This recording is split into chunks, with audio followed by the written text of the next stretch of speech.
Buenas, mi nombre es María Alejandra Nieto, curso el segundo semestre del programa de Marketing y Negocios Internacionales de la Universidad Sergio Arboleda, sede Barranquilla.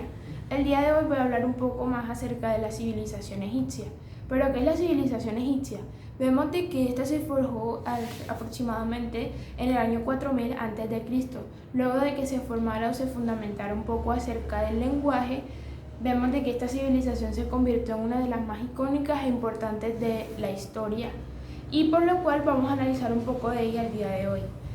Cerca de la ubicación, ellos se ubicaron en las orillas del río Nilo, y también vemos que específicamente en la zona del noroeste del continente africano. Al ubicarse cerca del río Nilo y a las orillas de este podía abastecer los sembrados que realizaban los egipcios en las diferentes épocas, por lo cual en la agricultura se convirtió como un oficio o una acción muy importante para los egipcios y una de las fuentes de sus principales riquezas.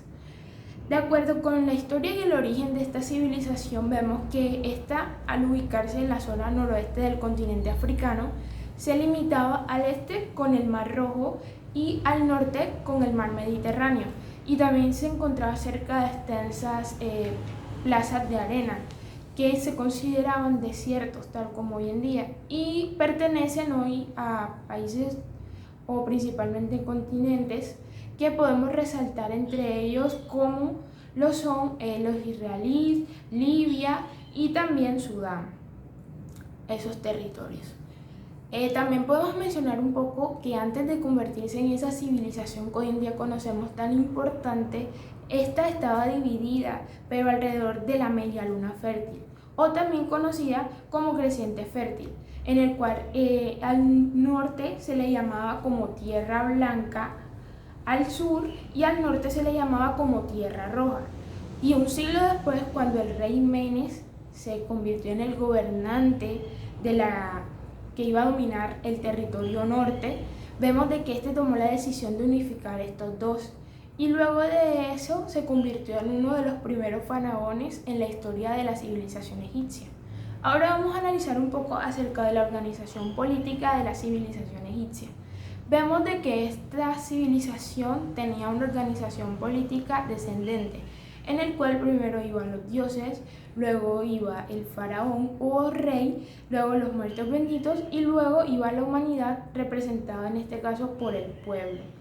Vemos de que ellos consideraban a los faraones como los cuales eran designados por los dioses que ellos creían en esa época, lo cual era uno de los gobernantes más importantes y más respetados por su civilización y las personas que estaban gobernadas por él. Vemos de que este se le asemejaba como el cual él tenía un nexo en el cual comunicaba a los seres humanos con los dioses de la época. Ellos eran figuras muy importantes en la civilización egipcia y no solamente tenían poder sobre el pueblo, sino también sobre la religión de esa época. Vamos a analizar un poco ahora acerca de la religión egipcia. En esta parte vemos que los egipcios practicaban un tipo de religión que era politeísta, es decir, ellos consideraban o creían en la existencia de varios dioses. Entre ellos podemos resaltar el de la fertilidad, del viento, del trueno. Pero el principal para ellos era Amon-Ra, el cual era considerado como el dios del sol, y después seguido que era Osiris, como era el dios de los muertos. Luego de esto vemos de que un faraón siglos después llamado Akenatón estableció grandes cambios en la religión y la volvió monoteísta, con lo cual solo se podía o solo se estableció como dios original al dios del sol. Algo que podemos agregar en el tema de la religión egipcia es que vemos de que existen grandes historias alrededor de esto. Vemos de que se muestra o se menciona de que ellos esclavizaron al pueblo de Israel, y además de eso vemos de que sufrieron grandes plagas, según cuenta la historia, debido a la esclavización de esta civilización israelita y de los israelitas, debido a que hubo maltrato durante toda esa época de esclavización de esas personas. Y vemos de que se dice que el principal o el causante de esas plagas fue el dios de los israelitas llamado Jehová. Algo que también podemos resaltar en la parte de la religión es que consideraban mucho la parte de que la música era muy importante en sus rituales, incluso la consideraban objeto de estudio, y el símbolo que representaba la música en jeroglíficos se traducía en bienestar, por lo cual los egipcios les encantaba estudiar la música y además de eso la consideraban importante en su civilización. También vemos de que algunos egipcios creían en el alma, el cual llamaban Ka, que era inmortal. Debido a esto se da la momificación y la preparación para los muertos en las grandes pirámides que vamos a ver más adelante. La arquitectura de la civilización egipcia. Vemos de que la arquitectura de la civilización egipcia, como ya sabemos, está muy representada por las pirámides, pero esto tiene un trasfondo.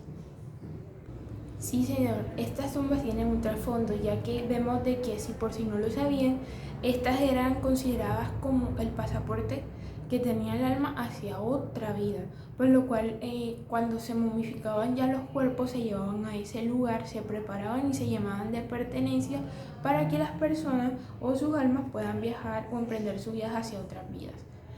Algo que también podemos agregar de los egipcios es que tenían muy buenos conocimientos matemáticos.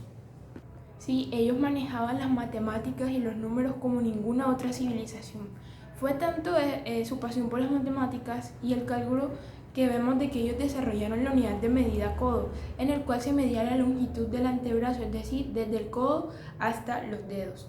Y después desarrollaron la medición o el cálculo del codo real, el cual vemos de este equivalía específicamente a 0.524 metros de longitud. Pero vemos de que algo que podemos resaltar también de los egipcios es de que la gran pirámide de Giza, que fue mandada a construir por el faraón Keops, vemos que mide 440 codos por 440 codos, es decir, tiene una gran longitud. Todo esto nos muestra que los egipcios, para realizar sus construcciones, tenían muy en cuenta el tema de las matemáticas y la longitud. Por eso tomaron en cuenta el desarrollar esa unidad de medida llamada codo. Ahora hablaremos acerca de algo que podemos establecer como la parte de los descubrimientos de la civilización egipcia. Ya mencionamos que los egipcios les encantaban las matemáticas e hicieron grandes descubrimientos en ellas, pero no solamente eso, sino que utilizaron la matemática no solo para sus construcciones y desarrollar medidas de longitud como el codo, sino también que ellos también formaron parte del descubrimiento y fueron uno de los que forjaron ese descubrimiento del calendario solar, en el cual el calendario egipcio principalmente se basaba en sus conocimientos de astronomía y matemática. Ellos establecieron una división de 24 horas del día, y no solamente eso, sino que después de pasar del calendario lunar al calendario solar, pudieron establecer mediante jeroglíficos o símbolos los cuales representaban las estaciones y meses del año. Y también establecieron que el año solar con su calendario era de 365 días, como se asemejaba el día de hoy, que también representamos en nuestro calendario con 365 días. Algo que también podemos resaltar de sus descubrimientos es que el sistema de escritura que utilizaban, como ya mencionamos, era de jeroglíficos, es decir, imágenes con símbolos. Utilizaban para escribir el papel de papiro, el cual era principalmente cogido del árbol de papiro que medía hasta 4 metros y se encontraba dentro del territorio egipcio, específicamente al norte. Este se cortaba en trozos y era utilizado, como ya sabemos, para carteles, anuncios y la escritura. Ahora vamos a hablar un poco acerca de la economía del Antiguo Egipto. Vemos que en la parte de la economía de la civilización egipcia ya sabemos que se vio influenciada por la agricultura, pero luego vemos de que debido a que se encontraba también cerca del río Nilo, esta se incluyó el comercio y la ganadería.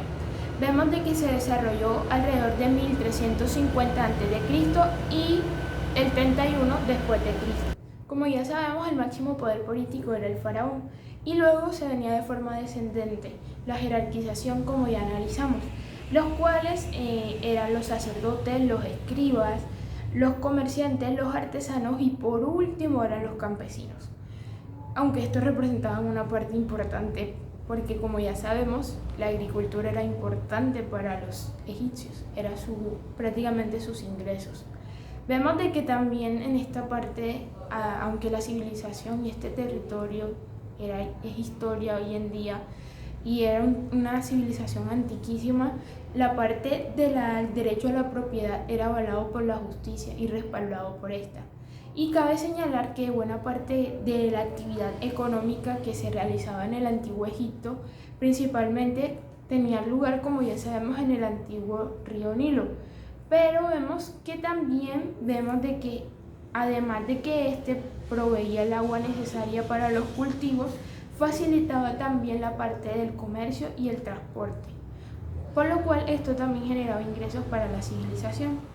Ahora vamos a analizar la parte de los medios de pago. Si bien sabemos de que en la parte de los medios de pago en la civilización en ese tiempo no existían monedas para intercambio o medios de pago, vemos que sí se pagaba en medio de especie, es decir, se pagaban salarios en especie. Un ejemplo de esto es decir que, en otras palabras, el trabajo se pagaba en productos agrícolas que se podían intercambiar. En esta parte había un problema, ya que vemos de que al intercambiarse comida o medios de comida, vemos de que los alimentos muchas veces podían ser perecederos, por lo que si tú querías cambiarlo, deberías hacerlo lo más cuanto antes posible, antes de que este se dañara o, como ya sabemos, pereciera. Algo que también podemos resaltar en este punto es de que el grano, como era el alimento que más duraba, se convirtió en uno de los que más se valoraba, era uno de los que más valor tenía, es decir, asemejándose así como hoy en día es el oro. Por último, tratamos el tema de los impuestos y la administración de sus recursos. Vemos que al momento de recoger los impuestos o recaudarlos se recurría a la finca y los dueños de esta, tanto los pescadores, los cazadores, también debían contribuir al pago de los impuestos. Cuando una persona no pagaba sus impuestos se enfrentaba a la posibilidad de sufrir maltrato o castigo físico. Pero ¿a qué se dirigían todo ese dinero que se recolectaba? Bueno, vemos de que una de las principales cosas a las cuales se abonaba ese dinero que se recolectaba de los impuestos era para la construcción de tumbas reales, por lo cual vemos de que tenían mucho control respecto a la recaudación de esos impuestos. Era muy importante para los egipcios. Bueno, eso es todo lo que vamos a tratar hoy en día por la civilización egipcia. Puedes buscar mucha más información en internet, pero de todas maneras este es un poco resumida acerca de la información y el sistema económico egipcio. Muchas gracias.